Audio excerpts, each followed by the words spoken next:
brothers and sisters. We thank God for Baba Mike sharing the message with us and for the time of prayer we just had. The theme of the night is standing in the midst of a storm. Our key scripture is Isaiah 7, verses 1 to 9. It was a time when Jerusalem in Judah was besieged by both the king of Aram and the king of Israel. Ahaz the king and all the people of Judah were very afraid of the enemy that had walled them in. In verse 2 it says that Ahaz and his people were shaken as the trees of the forest are shaken by the wind. This was a time of tremendous uncertainty, something many of us can relate to right now. God sent Isaiah and his son to tell them 4 things. Firstly, in verse 4, they are told to be careful. Then in the same verse, he tells them to keep calm. Then again in the same verse, he tells them, do not be afraid or lose heart. Lastly, he tells them in verse 9 that if you do not stand firm in your faith, you will not stand at all. The following 4 sessions will follow these 4 directives that God gives us in a time of trouble. We will now listen to a short message by Nao and Linda on the topic of being careful in this time when the economy reopens. We will then pray together again in small groups. Then at 11 o'clock, Nanduleni will share a message on keeping calm. After another time of prayer, we will gather again at 12 o'clock for a song and announcement of the last 2 sessions.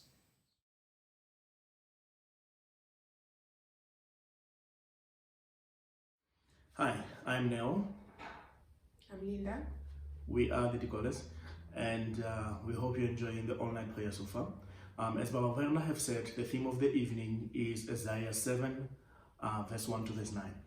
And this was a time when Israelite was under attack and they were scared, and God had to encourage them. He gave them 4 instructions, and today we are just covering the first instruction that God gave them, which was to say, be careful.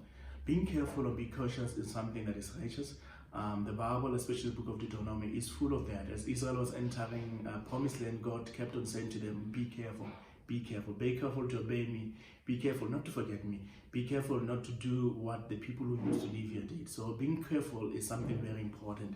And at this time of as the economy is opening, we really need to be careful.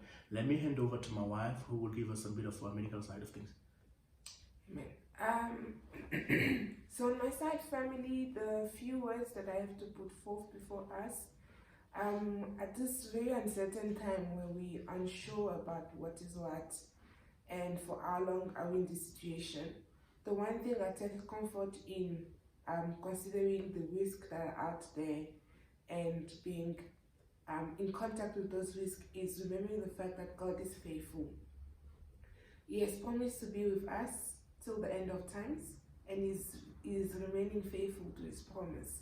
He has been providing for us as a nation, as much as there are many limitations, but he's been providing. He's been providing for the health sector, with all donations coming from different sides to ensure that the health sector is to somewhat equipped to deal with the crisis at hand. And for us on an individual level, my appeal to all of us this morning is, in our theme of being careful, like my husband said, there's been many places in the Bible, especially in the Old Testament, when God continued to urge us to apply caution, especially looking at the book of Proverbs. There are many illustrations of the different situations our life can be in danger in. And another aspect of that we need to bear in mind as we look at being careful is what the Bible also says in the book of Ecclesiastes, that we must not be overly righteous. And this will apply in this situation, that we must not run to extremes as we try to protect ourselves from the unknown and the invisible enemy.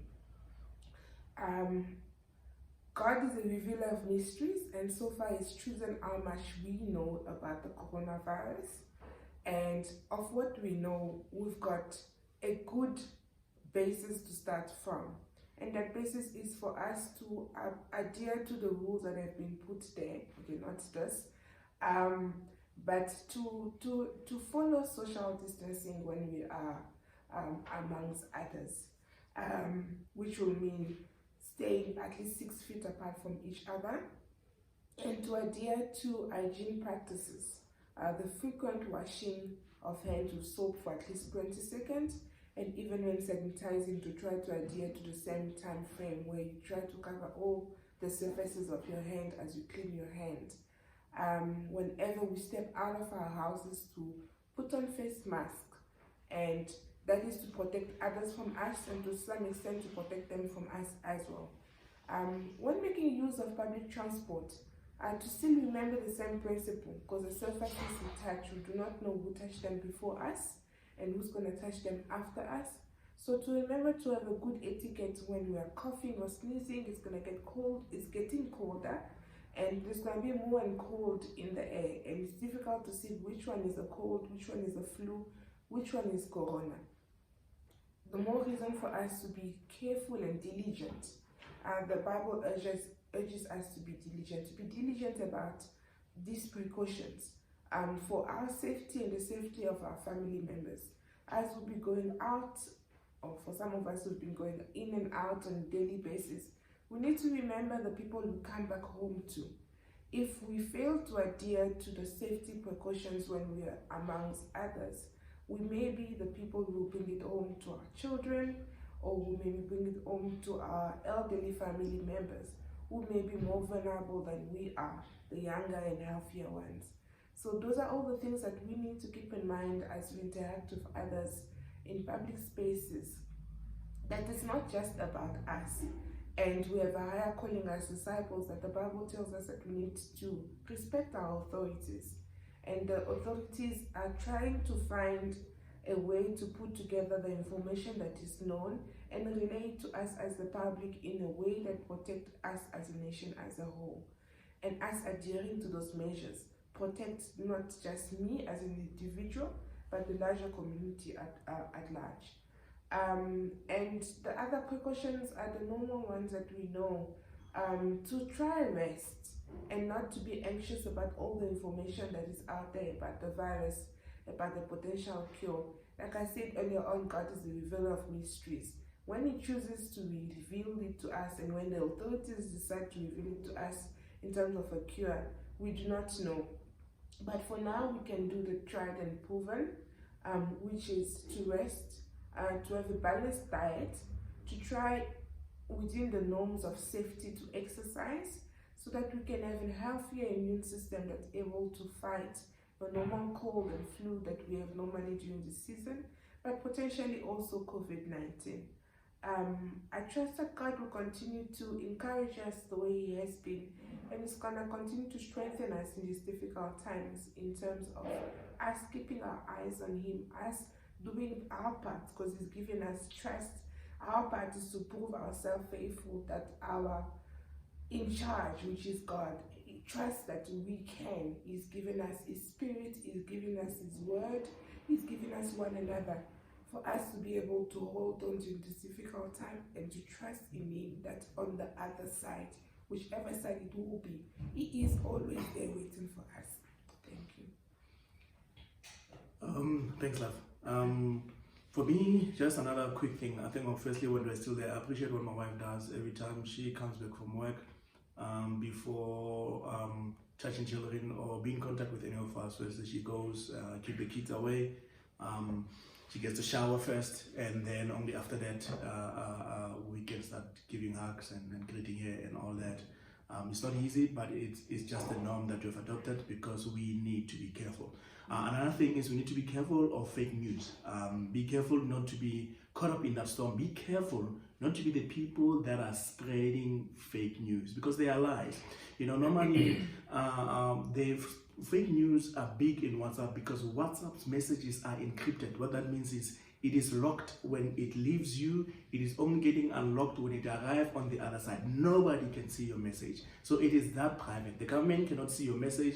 WhatsApp itself, or the owners of WhatsApp, which is Facebook, they cannot see your message. So for that reason, it's very easy to spread lies with WhatsApp because nobody can monitor it. So WhatsApp has tried its best that when a message is forwarded, the first time it's forwarded, it will be written forwarded, and there will be an arrow. Already when you see that, you must know, okay, this was forwarded to me. So it does not come from the original person. Whoever sent it to me is not the original one. When the message keeps being forwarded more than 5 times, by the time it's forwarded the 5th time, it says forwarded and it's got double arrows. So those arrows already tells you that this message is been circulating, through many people. So already, don't be too quick to forward it. Pause and investigate. Another thing is that when the message for me, when it sounds too good to be true, most of the chances is that it is fake. So when it sounds too good to be true, don't be quick to forward. Pause and investigate. Also, if it sounds like the message is exactly what we want to hear at this time, at this desperate time, again, pause, investigate. Don't easily send. And if it sounds like this message, it is putting a bad name, slandering a person, an organization, a government. Again, pause. You don't know what is the motive. Pause. Do not send through. Lately, one of the messages was saying that Italy found a cure because they disobeyed World Health Organization. That, for me, when I just saw that slander, I paused. I'm like, no, it doesn't sound true. Then I investigate. So one of the things I investigate is take the title of the message, put it on Google, just type it as is. You will find something.